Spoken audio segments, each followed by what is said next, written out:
আমরা একটা 6 রুমের ঘর ওয়ারিং করলাম।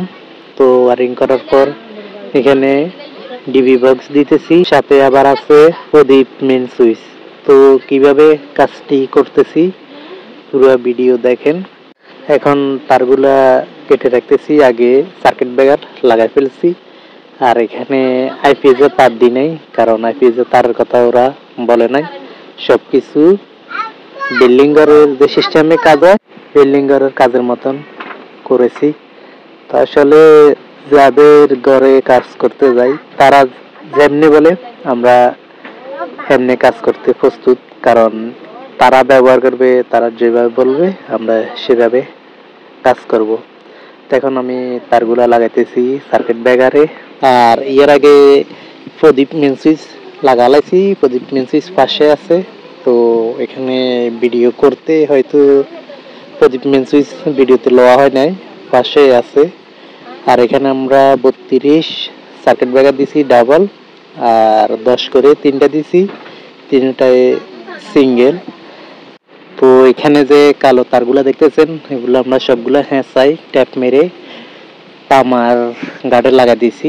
তো এখন সার্কিট ব্রেকার টাইট দিতেছি ভালো করে, কারণ আবার লুজ থাকলে ডিস্টার্ব দিবে। আর লুজ থাকলে ডিস্টার্ব দিবে সার্কিট ব্রেকারের যে গার্ড আছে ওগুলা জ্বলে যাবে, এজন্য ভালো করে টাইট দেয়া লাগে। তো টিনের ঘরে এর আগে ডিবি বক্স লাগাই নাই, আজকে লাগাইতেছি। এজন্য আপনাদের সাথে বা ভিডিওটি করলাম, আপনাদের সাথে কথা বলতেছি যে ভিডিওর মাধ্যমে। আর প্রদীপ মেন সুইচ দিতে চাই নাই, তারপর এরা মানতেছে না, যাদের ঘরে কাজ করতেছি এরা মানতেছে না, এরা বলতেছে যে প্রদীপ মেন সুইচ দেয়া লাগবে। এখানে তো আমাদের কিছু করার নাই, কারণ ডিবি বক্স দিচ্ছে, ডিবি বক্সে ঠিক আছে, প্রদীপ মেন সুইচ না দিলেও চলতো। তারপর ওরা বলতেছে প্রদীপ মেন সুইচ দেওয়ার লাগা। এখন যে প্রদীপ মেন সুইচ দেওয়া হয়ে গেছে, এখন যে দেখতেছেন ডিবির বক্সের সামনের কিনার যে সামনে সুদি যেটা থাকে ওইটাই লাগাইছি।